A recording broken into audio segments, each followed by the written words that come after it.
Hey everybody, it's Ali Shakoya here from Agile TV at the Agile Development and Better Software Conference in Orlando. And right now I am with Matthew Bissett. How you doing, Matthew? Hiya, not bad. Great. And so for the listeners out there who might not know who you are, can you just give us a little brief introduction and a background to what you do? Okay, so my name is Matthew Bissett. I've been working for Her Majesty's Government for around 6 years now. Came straight out of university, straight into testing, and I've been there ever since. So sort of started as a tester, as a test lead, and I got promoted up to test management, and I've been there working on one of our flagship products for around 2 or 3 years now. Okay, and since this is an Agile conference, would it be fair to assume that some form of Agile practices have been used on the projects you're talking of? Yeah, so I really wouldn't put any specific Agile hat on it. You know, we're not Scrum, we're not Kanban, we're not Lean. You know, we don't label ourselves in any way like that. But what we do is I've studied as many kind of different Agile resources as I could. And we've taken bits and pieces from many different places, and we've tried to tailor our own processes to fit what we need to do. So yeah, we're currently delivering our software every week. So we're all about continuous integration, continuous delivery, and structuring our processes so that they enable us to do that. Well, I'm from the camp that believes that there's no such thing as prescriptive Agile anyway, that there's no one cap fits all. It's about tailoring it to suit whatever the specific constraints and requirements are. So it'd be interesting to speak about that a bit more in a moment. But so you mentioned there that obviously you guys are kind of taking different elements and bringing it in. But traditionally, governments are seen as being quite bureaucratic, and there's a lot of people who feel that regardless of what methodologies you're using, you can't use it in a bureaucratic environment. I mean, how did you guys go about starting to use Agile? Yeah, so it was very much a ground up kind of approach. We were given the opportunity to decide our own destiny in a way. By being given a little bit of freedom to choose what we did, we earned trust. When you have that trust, you can then sort of build upon that and shape the way you do things. As far as the customer is concerned, as long as you're meeting their requirements and you're delivering them what they want at the end of the day, they don't necessarily mind how you do it. So that's how we went about it. It was very much a ground-up approach. You know, figured out how we wanted to do things, and that was it really. There was no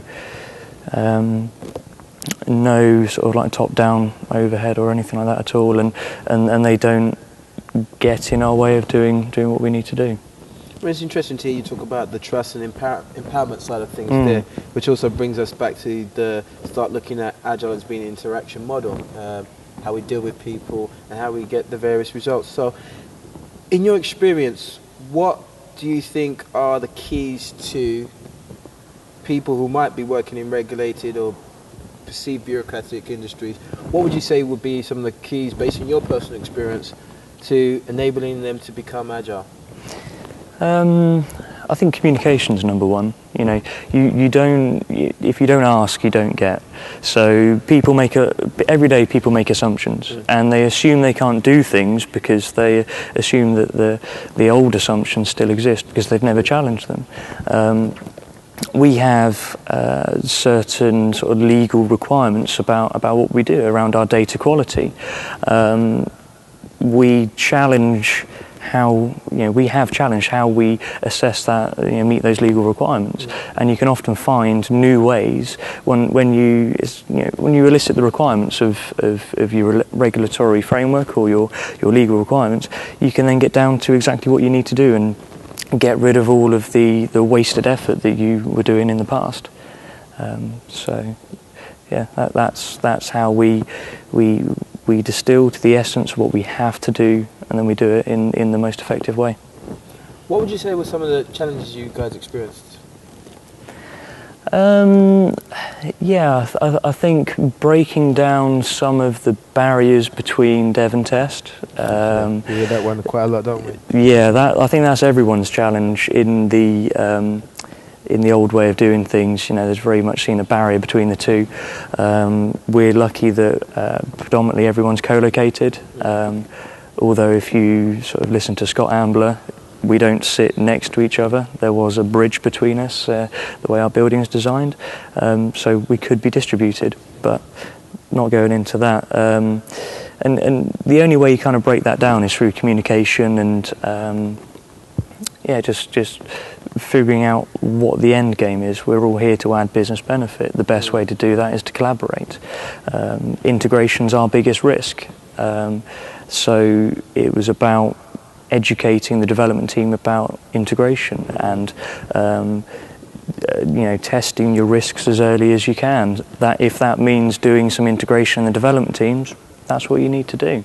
And it's about joining up and delivering the business benefit, really. Okay. We just listened to Dan North give a great keynote speak and talking about uncertainty. I'm sure you might be familiar. Yeah. I know I'm very familiar with it. With the clients that I work with, that one of the biggest challenges is to get them moving away from a perception of certainty to a place where they're comfortable with the uncertainty, so that they can start looking at the things that they don't know and finding out what they are to move forward. How's that working in your experience within the government?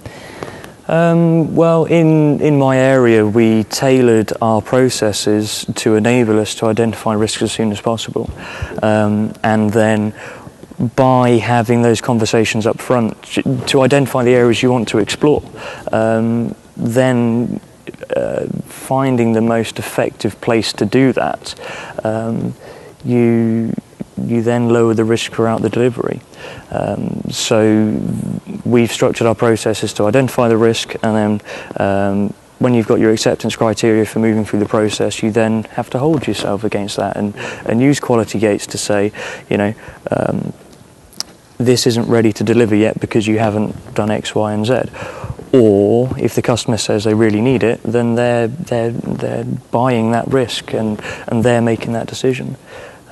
So yeah, very much you need to find out these things. You need to play with your risk. You need to not be scared of it, but be aware of it. So yeah, that's what we do. Cool. And based on your experience of going through that journey and obviously achieving the results that you guys are achieving, in hindsight, what would you change, or what would you do differently, or what would you say you've learned from that experience that you could carry over to a future project maybe? What would we do differently? So at the moment we're delivering weekly. We want to be delivering How often were you delivering before you guys made that transition? Okay, so we started off with sort of working with RUP badly.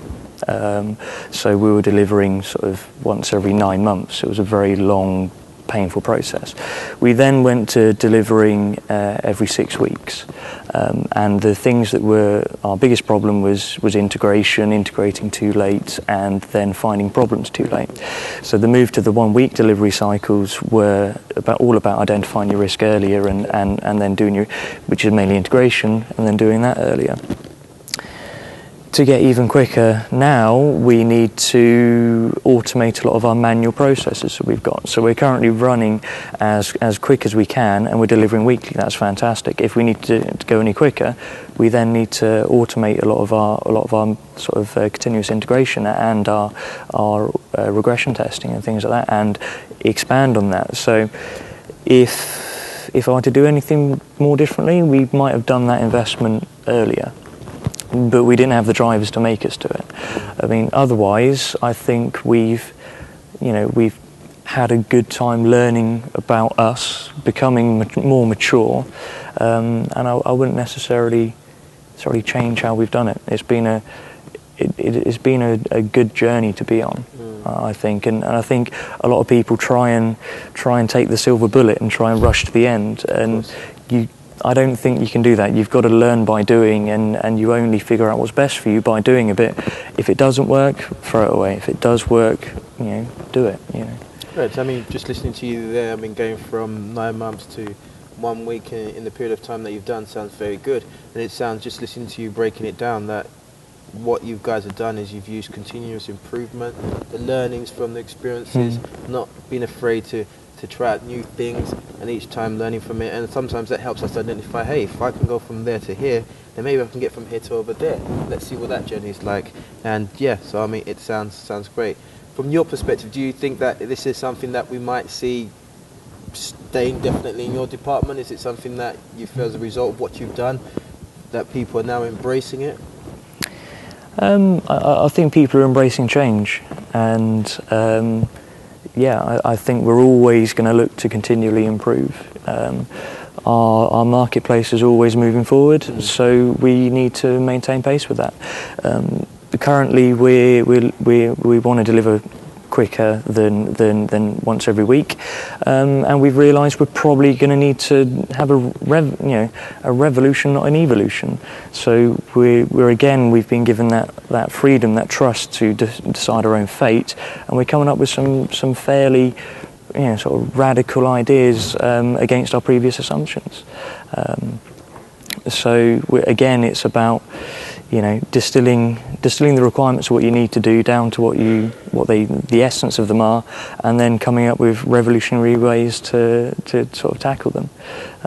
So yeah, I think we're always going to be improving, and if we don't, you're going to get left behind. Well, that's definitely the way things are. As we all know, we're living in a changing world.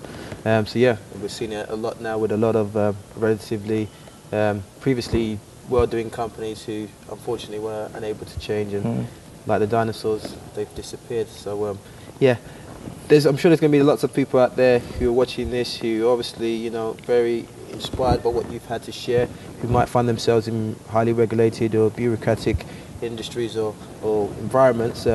How would those people go about getting some more information or contacting you if possible? So I can be contacted. I'm on LinkedIn, so you can find. There's not too many Bissets on there, so I'm fairly easy to find. So yeah, I'd be happy to share any ideas about what we've done and how we've improved. I mean, the main point is talk to your customers. Have those conversations.